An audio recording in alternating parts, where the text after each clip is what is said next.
Hello everyone, Charles Watts here, the Arsenal correspondent at Goal, joining you on Friday, the end of another week, and here in the UK, the opening day of the summer transfer window officially. Obviously, there have been some deals taking place already between the end of the season and now, but today is officially the opening day of the transfer window. So happy summer transfer window to you all, although judging by a lot of your comments on my various social media channels, a lot of you aren't too happy that Arsenal aren't getting anything done. But as I said yesterday's video, just got to be a little bit patient. There's plenty of time left in the summer. We'd all love to be sitting here right now of Arsenal having signed 4 players and already knowing who our striker's going to be for next season. It hasn't happened. It's never as simple as that. So we'll just have to wait and see. Anyway, some news from the club today. They have now officially released their released list, sort of confirming which players who are out of contract will be leaving the club.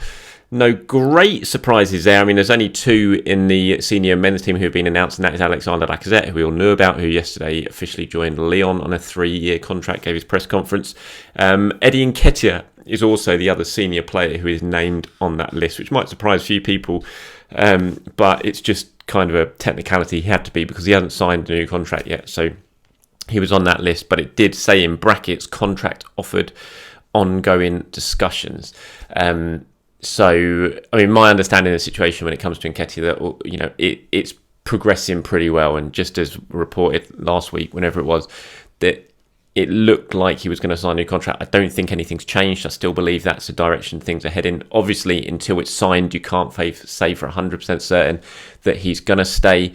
But, even yesterday I was talking to someone who at the club, and they, the signs are that they're going pretty well, and they do think Eddie Nketiah will commit his future to the Arsenal. But right now, it hasn't happened. So he is on that list alongside Alexander Lacazette.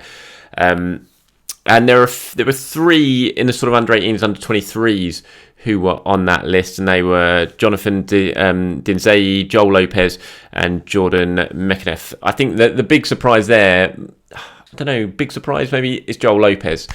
Left back, came in from Barcelona a few years ago. Big things expected of him, was highly rated at the time. Never really made it at Arsenal, you'd say. Never.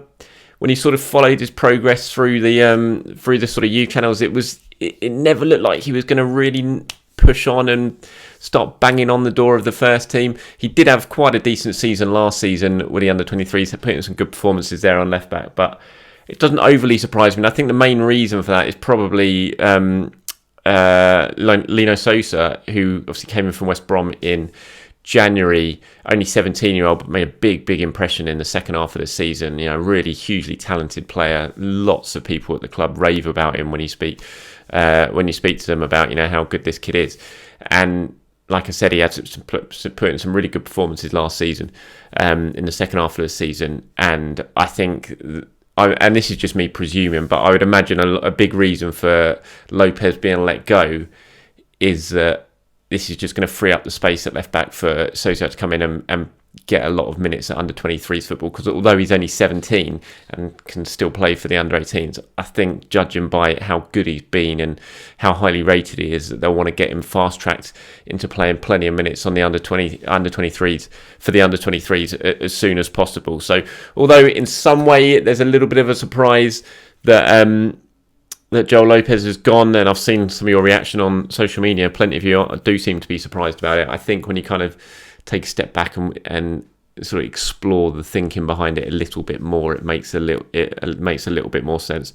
And that's it. So they're the 5 sort of players in terms of the men's who have been announced as leaving. Plenty of other players could well leave when you look at the under 23s as well, who aren't out of contract, but there could be changes this summer. Daniel Ballard, for one, who scored last night for Northern Ireland. I reported a couple of weeks back that Arsenal are willing to sell Daniel Ballard this summer if the price is right, if someone comes in with a decent bid. Now, there's lots of interest in Ballard, and that is certainly not going to do Arsenal's hopes of getting a decent transfer for him any harm. But in fact, he scored again last night and kind of put his name out in the shop window once again.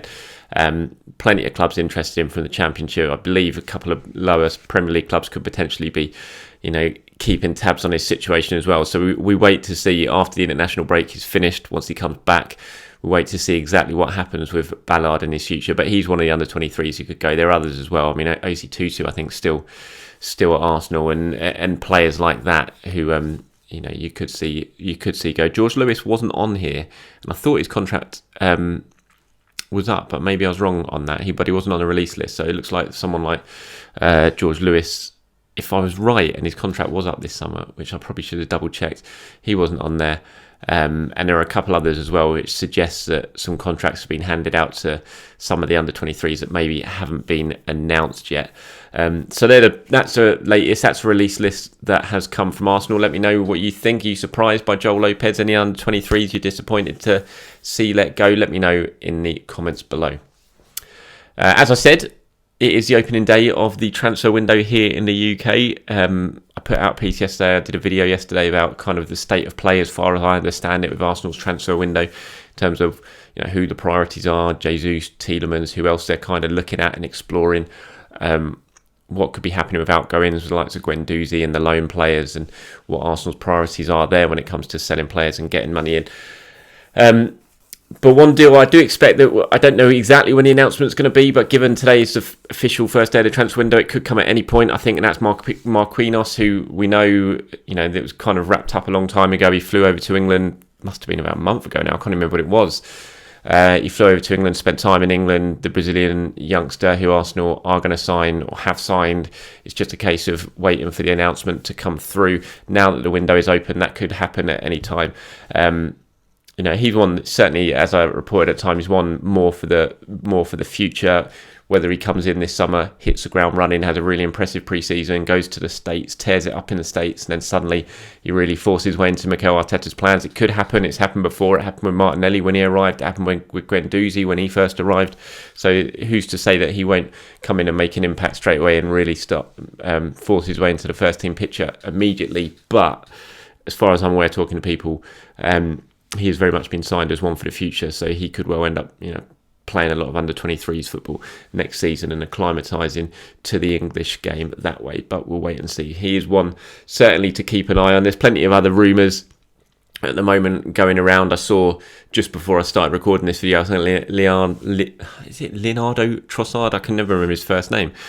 Brighton, Belgium international, was linked. Obviously scored against Arsenal at the Emirates this season. I literally just saw that as I was about to record this video. His name started doing the rounds on social. I think a report has come out from Belgium suggesting that Arteta's after not just Tielemans but Trossard as well.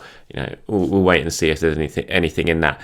From my completely personal point of view, I actually really like Trossard. I always have done. I've always thought he's a really impressive player. I thought he was great at the Emirates last season. It's one I wouldn't be totally against happening. I'm not necessarily to come in and be a guaranteed starter by any means, because I'm not sure quite where he'd fit in this Arsenal team at the moment. But for a squad player, I wouldn't be totally against the idea of someone like Trossard, because I think he's a very, very good player. Scored 2 goals for Belgium in midweek. I think he's only got a year left in his contract with Brighton, so maybe he wouldn't be that expensive. But Arsenal are going to need a big squad. The likes of, if there is interest in Trossard, and like I said, I have no idea if this is genuine. I haven't even had time to remotely try and find out anything about it yet, because his name just popped up before I recorded this video. But that's the sort of sign of when you look at Arsenal's squad for next season, what they're going to need because of Europa League football, because of hopefully having a decent run in the League Cup to start with, being able to concentrate in the Premier League and having a sort of the cup side as well, is going to be needed. And don't forget, there's 5 subs next season, which is going to make a big impact in terms of the size of the squad and how many players you need, top quality players you need.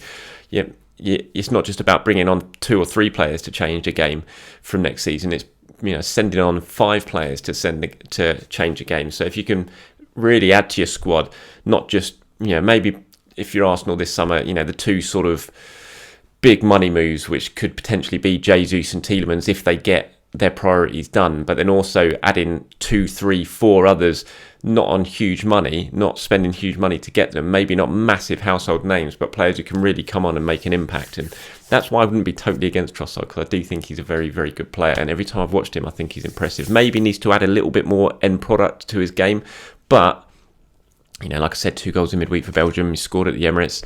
I think, did he score? Was it Trossard who scored the winner against Tottenham in the last minute as well this season? I think it was. And And I saw him destroy Man United when Brighton hammered Man United towards the end of the season. So anyway, that's just me talking personally about Trossard and why he's a player that's always sort of caught my eye, but I have no idea if it's true or not. It's literally just popped up before I started recording this video, so it's one to keep an eye on. We'll wait and see how those sort of things progress. Let me know what you think in terms of that sort of rumour, or just what I'm talking about when it comes to adding to the squad. How many, do Arsenal really need 5 top class substitutes who can come on, or do you think you maybe stick with the 3 and then potentially you can bring on a couple of youngsters, players like Charlie Patino, who I think will stick around next season? I'm not sure he's going to go out on loan. Does the 5 subs rule help with Charlie get more game time next season? Because we haven't even seen him play any Premier League minutes yet. He's played in the League Cup, played in the FA Cup, nothing in the Premier League. Maybe having 5 subs is going to help the likes of him progress and get the minutes he needs to feel involved and keep progressing the way I think everyone at Arsenal wants Charlie Patino to keep progressing.